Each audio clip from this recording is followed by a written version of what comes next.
Nos voeux le meilleur, mesdames et messieurs, bienvenue. Critique Info, premier numéro.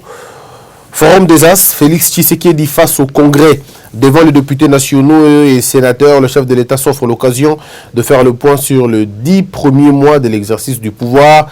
Ce mercredi 4 décembre au Palais du Peuple, il va demain se présenter à la Nation, où il va faire un grand bilan, l'adresse à la nation. Le président va finalement rencontrer les députés. En fait, je ne vais dire pas heureusement, mais seulement ce discours n'a pas de... Il n'y a pas un débat après. Il n'y a pas de débat après. Quand le président a parlé, il n'y a pas de débat, il n'y a pas de questions, il n'y a rien du tout. Il s'adresse à la nation au travers. Pourquoi s'adresse-t-il à la nation et surtout devant les députés?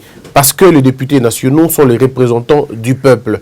Comme il n'y a aucun lieu qui puisse abriter tous les Congolais afin d'écouter le message du président de la République, l'Assemblée nationale dans une démocratie représente exactement le peuple.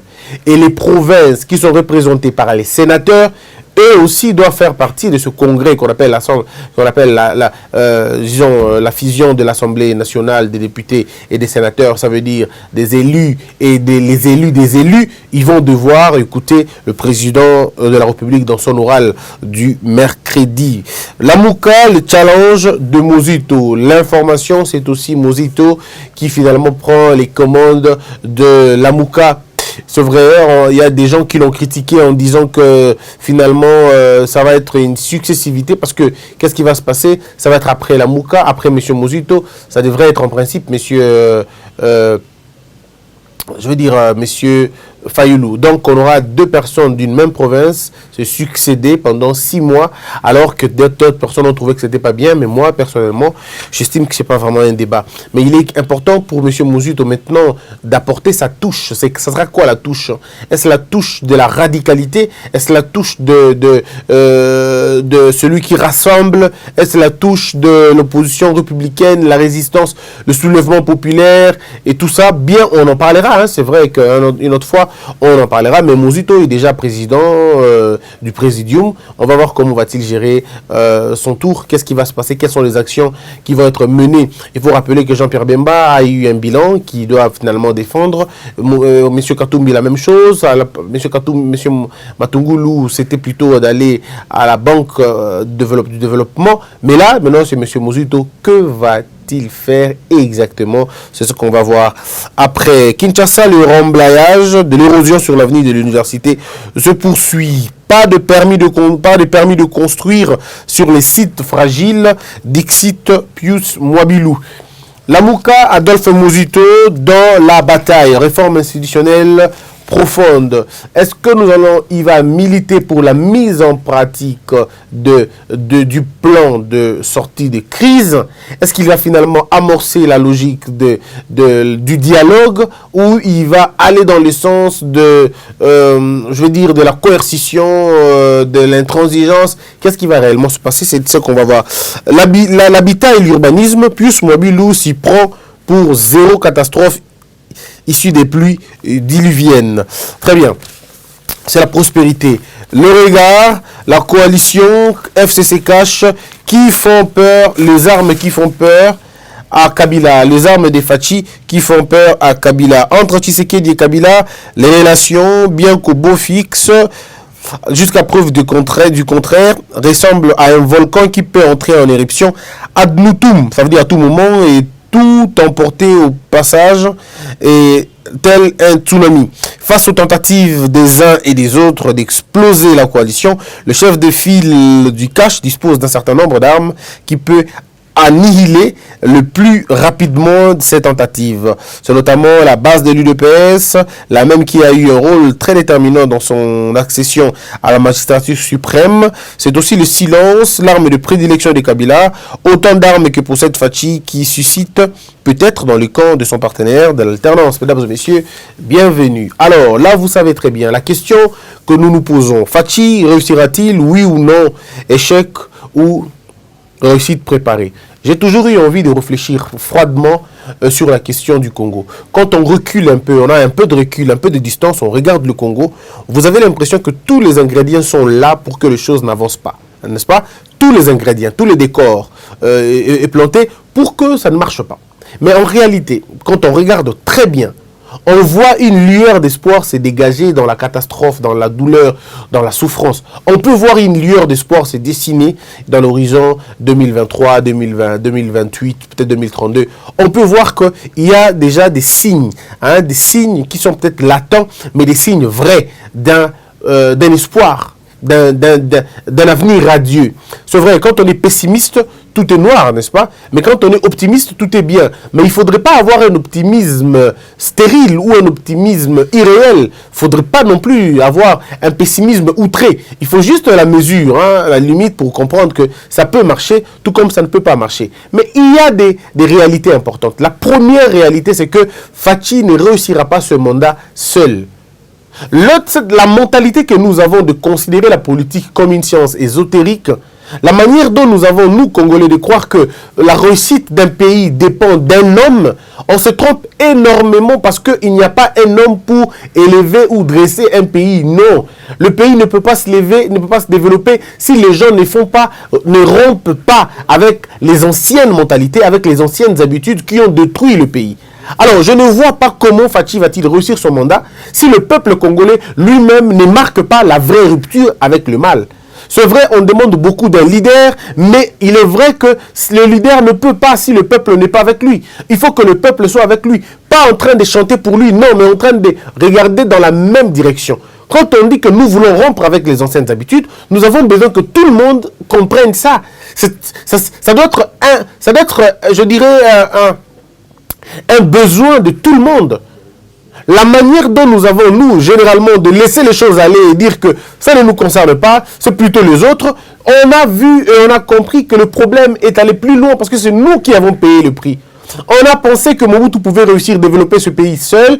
On s'est rendu compte que c'était faux. Il n'a pas pu. Parce que le développement dans certains pays, dans certains coins du Congo, ils n'ont jamais vu ce que c'est le développement. Ils sont restés dans leur état primitif. Alors que le gouvernement était là depuis 59 ans. On a eu des gouvernements, ça fait 59 ans qu'on est toujours en train d'être dirigé. Mais pourquoi le développement ne suit pas? Justement parce qu'il y a d'un côté un désintéressement total du peuple, de l'autre côté il y a la passivité de la classe politique.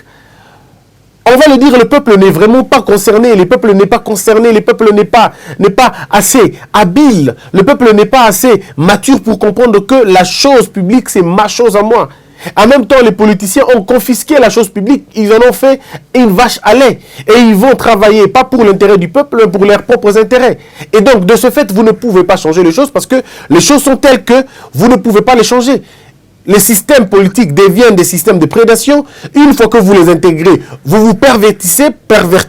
Ça veut dire que vous soyez bien ou mauvais. De toute façon, quand vous intégrez la politique, vous vous salissez parce que les gens refusent de détruire un système et de reconstruire un autre. Entre-temps, le peuple congolais, au lieu de penser à un développement, lui ne pense pas à développement, lui il pense à la facilité, à la gratuité et à la fatuité. Alors quand vous pensez facilité, gratuité, fatuité, qu'est-ce que vous voulez? Il n'y aura rien de bon.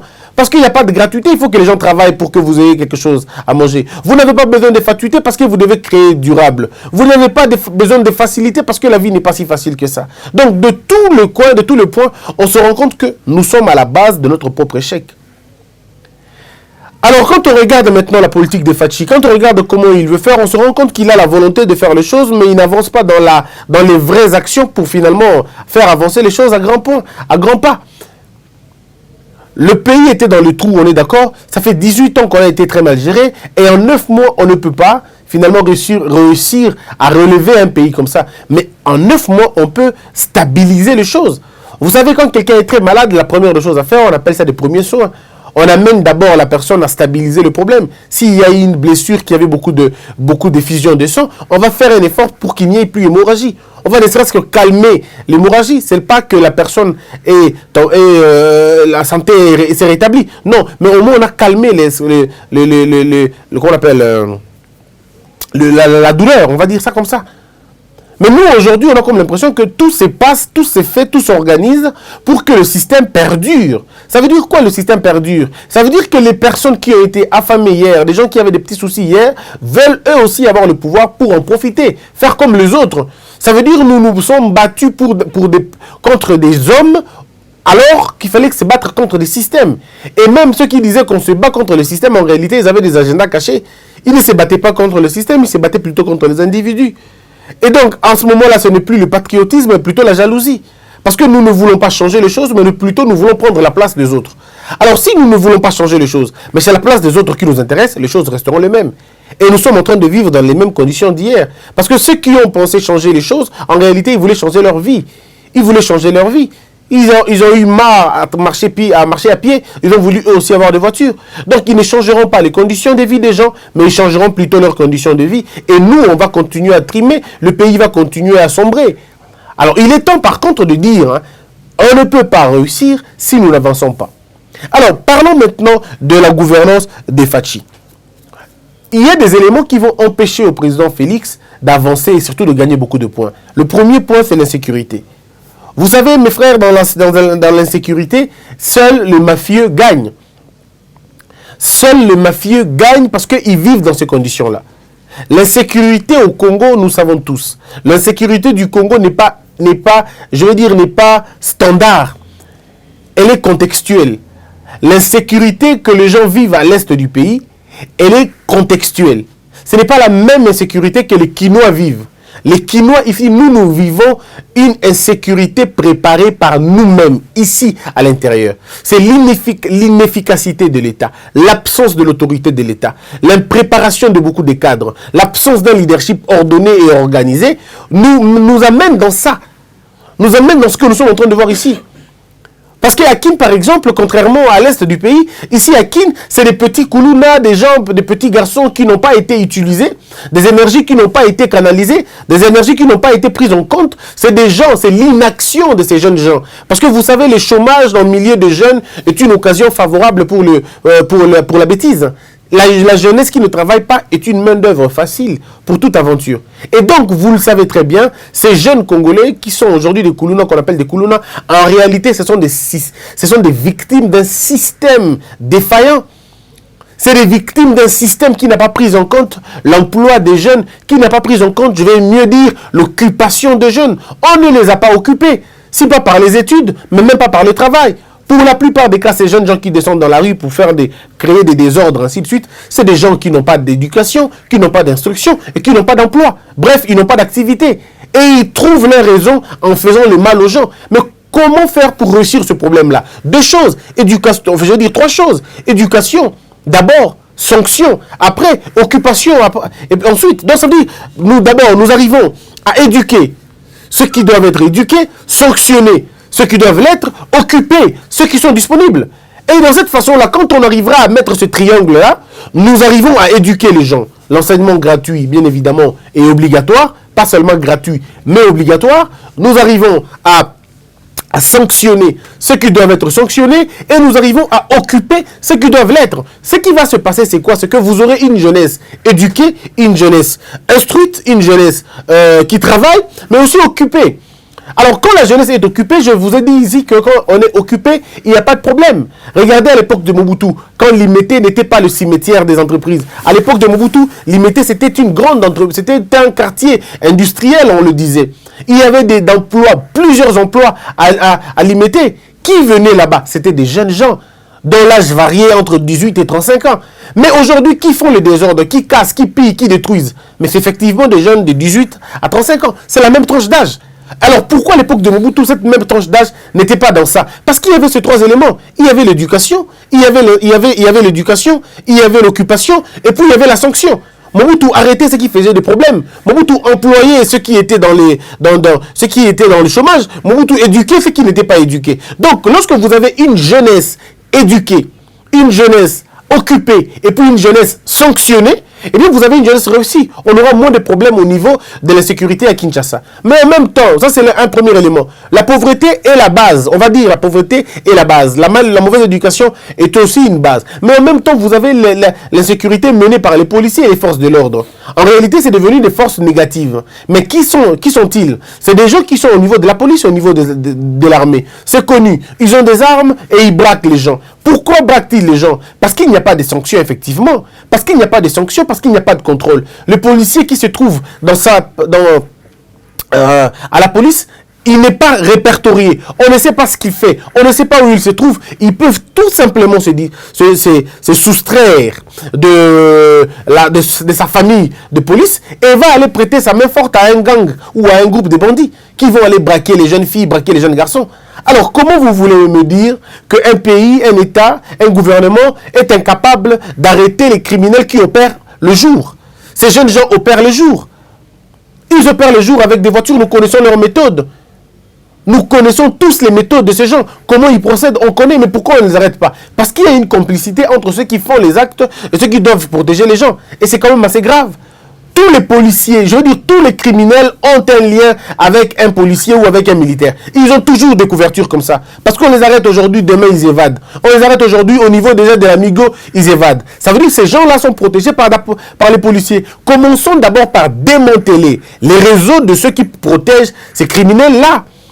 On n'aura plus besoin d'en parler. Moi, j'ai une fois donné mon point de vue, ma proposition. Utilisez les femmes. Utilisez les femmes. Si vous utilisez les femmes, vous arrêterez tous ces bandits qui circulent dans la route. Vous allez les arrêter parce que les cibles, ou je veux dire, la cible ou les cibles de ces malfrats, ce sont les femmes. Ils arrêtent pour la plupart des cas des femmes. Si sur 10 cas de kidnapping, vous avez 9 cas de femmes. Alors, comme on sait qu'ils aiment les femmes, on met les femmes aussi. On utilise les femmes, on va les arrêter, on va les appâter.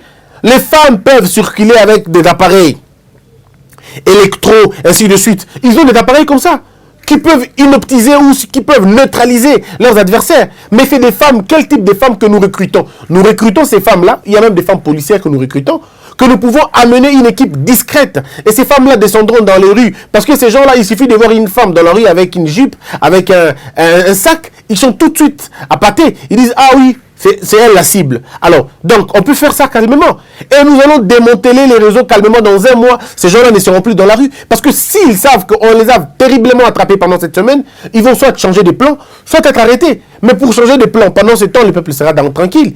Et quand ils changent de plan, vous changez de plan. Parce que l'État doit être omniscient. L'État est omniscient. L'omniscience de l'État, c'est la supra-connaissance de l'État. L'État doit connaître tout. L'État doit anticiper. Il doit être omniscient, omnipotent et puis omniprésent. L'État doit être présent partout. L'État doit être omniscient. Mais si l'État n'est pas omniscient, si l'État lui aussi doit chercher les informations, ça va être compliqué. Les informations viennent à l'État parce que l'État a des mécanismes de recherche d'informations beaucoup plus sophistiqués que tout le monde. Il n'y a pas une bande de gangsters qui soit plus importante que l'État, que l'État. L'État est la superstructure. L'État a le monopole de la violence, le monopole de la barbarie, le monopole de l'injustice. C'est l'État finalement qui a tout ça. L'État, c'est comme Dieu. C'est à lui la vengeance, c'est à lui la rétribution. Si Dieu peut se réclamer la vengeance, l'État est le seul à réclamer la vengeance. Donc alors, si nous ne sommes pas en train de vivre ça, c'est vrai que oui, Fachi va échouer. Mais si Fachi met en place une structure, je veux dire, une sécurité intérieure et extérieure efficiente et bonne, ça va marcher. Mais il a besoin de qui, encore une fois? Il a besoin des hommes et des femmes épris de bon sens. Et vous n'allez pas reposer, c'est vrai, je vais suis d'accord avec vous, quand à l'intérieur ça ne marche pas, on va dire que oui, Fachi est concerné. Mais en réalité, c'est au ministre de proposer, au Premier ministre de proposer une politique de la sécurité nationale et au ministre d'appliquer la politique en question. Le problème va tourner autour du casting. Est-ce que le ministre de l'Intérieur de votre pays est suffisamment armé pour gérer le problème de la sécurité du pays? Je peux vous le garantir, mes frères, les histoires de Koulouna dont on attend ici, ce sont des histoires, excusez-moi, je serais peut-être méchant, mais c'est une délinquance primaire. C'est une délinquance primaire qu'on peut mater dans moins d'une semaine. Je peux vous le garantir, dans moins d'une semaine, ce n'est pas une magie, on a vu ça avec Kabila le père. Il est arrivé, il a juste dit une chose et ça s'est arrêté. On a vu avec Kabila Joseph ici, cette histoire d'opération du Kofi. Le général Kanyama, à lui seul, il a arrêté la bêtise. Bon, la méthode, on va peut-être dire non, on n'est pas d'accord et tout. Mais ce qui est vrai, le résultat était là. Donc, la sécurité, c'est peut-être un problème qu'il faut peut-être travailler. Au niveau de Kinshasa, on l'a dit. Mais au niveau de l'Est, la sécurité, au niveau de l'Est, dépend, je reviens encore, dépend de Ça dépendra de l'intelligence, de la capacité, de la géniosité de Félix Tshisekedi dans sa diplomatie avec l'étranger. Sa façon de communiquer avec les grands entrepreneurs, avec les grandes usines, avec les multinationales, avec les puissances économiques extérieures. Vous ne réussirez pas à stabiliser l'Est du pays si vous ne discutez pas avec ces gens-là. Parce que ces gens-là ont besoin d'une main-d'œuvre facile. Le Rwanda, le Burundi, l'Ouganda, ce ne sont que des sous-traitants. Ce ne sont que des sous-traitants.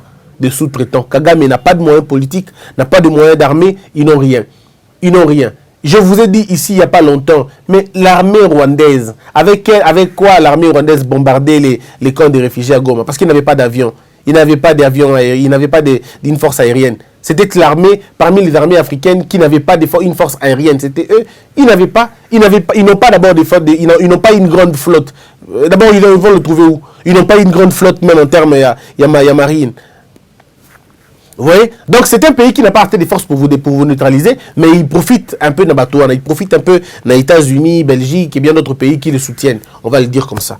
Donc, vous comprenez que là, ça ne marchera pas si la solution, à mon avis, la solution, à mon avis, c'est une diplomatie extérieure. Et puis après, quand on aura réussi la diplomatie extérieure, on va revenir au niveau de notre armée pour nettoyer notre appareil de l'armée. C'est très important de le faire. Donc, au niveau de la sécurité, le président Fachi doit comprendre la nécessité de bien coopérer pour que ça marche avec les gens. On parle de l'impunité. Oui, on parle de l'impunité. Mais l'impunité, c'est quoi, mes frères? L'impunité, ce n'est pas une ordonnance présidentielle. L'impunité, ce n'est pas un décret ministériel. Non. L'impunité, ce n'est pas, un arrêté ministériel. Non, non. Ce n'est pas un arrêté ministériel. Ce n'est pas non plus un acte consultatif. Non. L'impunité est une valeur négative. L'impunité, c'est la consécration de la bêtise. L'impunité, c'est la tolérance exagérée au mal. C'est ça l'impunité. C'est le fait de tout voir, de tout entendre et de ne rien faire. C'est ça l'impunité. Le fait de savoir que nous sommes tous en train de voir le mal, mais personne n'est prêt à dénoncer le mal. On est tous en train de vivre l'impunité. L'impunité qui se passe au sommet de l'État nous expose. Pardon, ça nous étonne, mais parce qu'on est hypocrite. Combien sont prêts à dénoncer leurs enfants violeurs? Combien sont prêts à dénoncer leurs frères voleurs? Combien sont prêts à dénoncer leurs oncles qui volent à la caisse de l'État? Combien sont prêts à le faire? Mais vous êtes prêts à critiquer une impunité qui se voit au sommet de l'État. Vous oubliez qu'au sommet de l'État, c'est des gens comme vous. C'est des gens et des hommes comme vous, qui ont des familles comme vous, qui ont des sentiments comme vous, qui sont mal éduqués comme vous, qui ont les mêmes valeurs négatives comme vous. En fait, nous sommes une société qui a perdu ses valeurs et nous voulons nous rattraper en voulant accuser les autres. On est d'abord une société irresponsable, souveraine de tout, mais responsable de rien. Quand c'est bien, c'est nous. Quand c'est mal, c'est les autres. C'est comme ça que nous sommes. Nous voulons accuser, nous aimons accuser les gens. Alors que nous n'arrivons même pas nous-mêmes à nous responsabiliser des choses que nous faisons. Alors qu'est-ce que vous voulez qu'on fasse? L'impunité n'est que le reflet de ce que nous sommes en réalité. Même si on les remplaçait, même si on faisait passer le gouvernement de Félix Tshisekedi Longwe, tout le gouvernement on aura le même problème. On aura le même problème parce que c'est dans la mentalité du Congolais. Tant que ça me profite, je n'accuse pas. Tant que ça me déjoue, je peux accuser. On peut bien accuser le frère de l'autre, mais pas son frère qui est voleur. C'est une mentalité qu'il faut détruire. C'est une mentalité qu'il faut détruire. Il faut une vraie remise en question. Il faut une vraie remise en question. Moi, je connais des femmes qui ont fait voyager leurs enfants parce qu'ils ont violé. Ici. Une femme a fait voyager son enfant parce que son enfant a violé une fille de 15 ans. Elle a fait voyager son enfant, son garçon. Il dit qu'il est au Kangayo. Mais la même femme, quelques temps après, on viole sa fille, elle tient à la justice. Elle tient à la justice. Il faut que la justice se fasse dans ce pays. Mais ton fils est où qui a violé un enfant? Il est où? Tu l'as fait fuir. Mais quand c'est ta fille qui est violée, tu veux que le garçon qui a violé ta fille paye. Alors que tu oublies que tu as mis au monde un violeur. Je veux te dire la vérité, c'est que tu n'as pas mis au monde un violeur parce qu'aucun parent ne met au monde un violeur. L'éducation que vous avez donnée à vos enfants en fait d'eux des violeurs. Alors, donc c'est comme ça que nous sommes. On est un peuple comme ça. Nous sommes un peuple qui aime accuser les autres, même quand nous sommes nous-mêmes dans cette bêtise. Ben c'est vrai. Il faut que le président de la République prenne des mesures idoines, mais des mesures fortes et sérieuses pour finalement donner à l'image d'un pays. Il faut qu'on redresse ce pays. Et pour redresser ce pays, il faut un président qu'on ne va pas aimer. Ne vous en faites pas, le président que vous allez aimer ne sera pas un bon président pour vous. Le président que le peuple congolais n'aimera pas, ça sera lui le président qu'il faut. Parce que c'est le président qui va vous contraindre à payer les impôts. Quand je dis le président va vous contraindre à payer les impôts, ce n'est pas lui qui va venir vous demander de l'argent. Non, mais il mettra en place des systèmes. Il mettra en place un système qui va vous obliger de payer les impôts.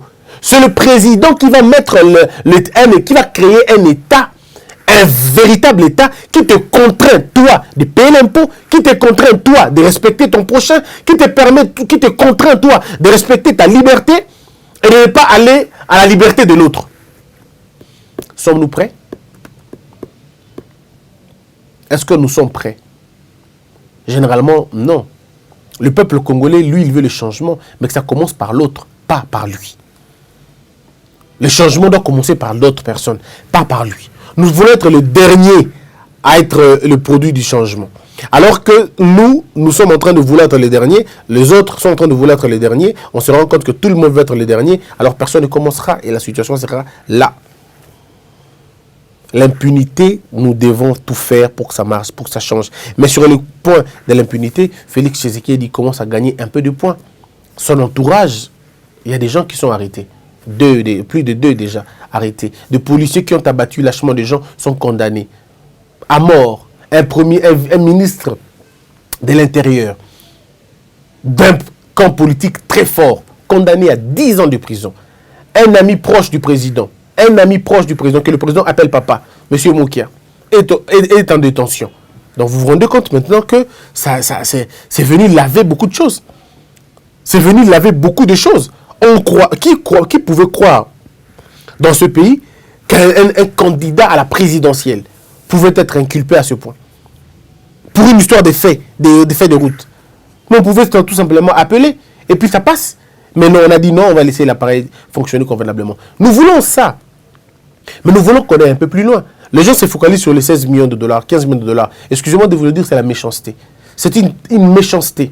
C'est la mauvaise foi.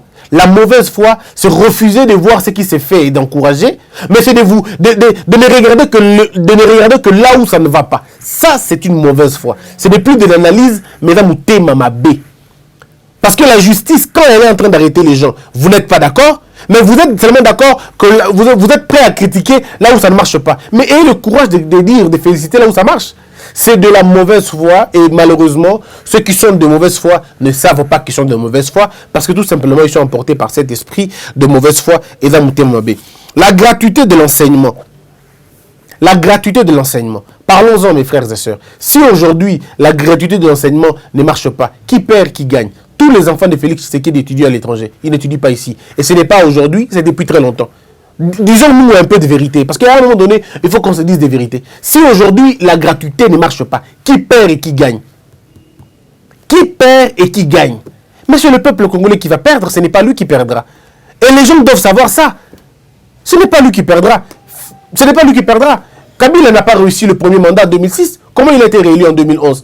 Donc il peut toujours tricher les élections et continuer à rester longtemps. Ne vous en faites pas. Ne vous en faites pas, nous sommes au Congo, tout peut se produire. Mais le problème est à quel niveau? Le problème, c'est d'abord dans les intentions, dans la volonté de quelqu'un. Si on attendait qu'on prenne toutes les mesures, ça n'allait jamais marcher. Et vous le savez très bien, ça n'allait jamais marcher. Cette histoire repose, dort, fait des rêves. Cet article de la Constitution et l'autre Akabandoto de la Constitution, ça fait 13 ans. Quel sommeil! Depuis que la Constitution, article 1 et Zalakawana, qui l'a fait déjà? Vous entendez les gens qui n'ont même pas honte de dire qui la première année, la deuxième année. Ça veut dire quoi? C'est comme ça qu'on fait les choses? C'est comme ça qu'on y va progressivement? J'aurais aimé qu'on me dise combien d'écoles ils ont construit et combien d'enfants ils ont pris. C'est de la malhonnêteté et du mensonge tout simplement. Mais quand vous n'aimez pas quelqu'un, vous allez tout de suite tomber dans le mensonge et les gober facilement. Ici, ce n'est pas une question de prendre part à qui que ce soit, mais c'est une question de réfléchir froidement. Et froidement, ici, que c'est que la gratuité de l'enseignement coûte combien? 2 milliards de dollars, 2 milliards 6 et quelques de dollars. Mais est-ce que nous avons vraiment besoin? C'est pourquoi j'ai toujours dit au président Félix, il y a un problème de paradigme. Il ne réussira pas la gratuité avec les paradigmes comme ça. Nous avons proposé au président de la République. Si vous n'avez même pas besoin de demander à la France ou aux États-Unis de vous donner l'argent. Vous avez simplement besoin de créer ici au Congo un fonds national de l'enseignement. Fonds national pour l'appui pardon, à l'enseignement. Les Congolais sont prêts à donner de l'argent. Moi, je suis prêt à donner mes 10 $, mes 20 $ pour soutenir l'éducation de mon pays. Donner 1000 francs, 1000 francs, 1000 francs. Je peux vous garantir, je ne suis pas très fort en calcul. Mais si nous créons un fonds national, je dis bien fonds national d'appui à l'enseignement, c'est le peuple congolais qui contribue délibérément. Ah, mais vous n'avez même pas besoin de tracasser les brasseries. Si tout le monde a donné 1000 francs, 1000 francs, 1000 francs, 1000 francs, on est 80 millions d'habitants. Mais on va faire ça, par exemple, supposons que 4 millions seulement, 4 millions de personnes, non, 40 millions de personnes, n'deba pesi 10 $ en Abango. On fait la moyenne de 10 $. Parce qu'il y a des gens qui peuvent payer, qui peuvent donner, je sais pas moi, 100. Il y en a d'autres qui peuvent payer 200. Monsieur Katumbi était prêt à donner, je crois pas, 1 million, quelque chose comme ça. Et il y a des gens qui veulent donner au-delà. Mais tout ça, les moyennes, quand il y a 10 $, moyenne, il y a 10 $. Ça dit, comment on a 40 milliards de dollars sans que vous compreniez. Quand il y a la participation populaire, un fonds national pour l'appui dans l'éducation, il y a tout. Mais on a l'argent. On n'a même pas besoin d'aller à gauche et à droite. C'est une question d'idée. Et nous mettons un comité pour travailler sur la question. Combien d'enseignants avons-nous? Combien combien on doit payer à ces gens? On n'aura pas de problème. On n'aura aucune difficulté. J'estime humblement que la question est simple. La question ici, c'est d'abord d'avoir une volonté. Ne serait-ce qu'une petite volonté. Et donc, pour terminer cette émission, en fait, disons, ce numéro, ce qui peut faire échouer Fachi, ça va être son incapacité de lire la situation politique de notre pays. Ça sera son incapacité de se tromper d'ennemi. Ça va être son incapacité de se tromper, s'il se trompe d'urgence, il se trompe d'ennemi, il se trompe de paradigme, c'est normal qu'il échoue. Mais ça ne sera pas parce que le FCC est fort, non. Ça sera parce que lui-même n'a pas été assez fort, lui-même n'a pas été assez capable. Mais pourtant, tous les ingrédients sont là. Le Congo regorge des talents impossibles, des hommes et des femmes qui n'ont que l'envie de sauver ce pays. Mais si vous ne faites pas appel à eux, bon, vous ne réussirez pas non plus.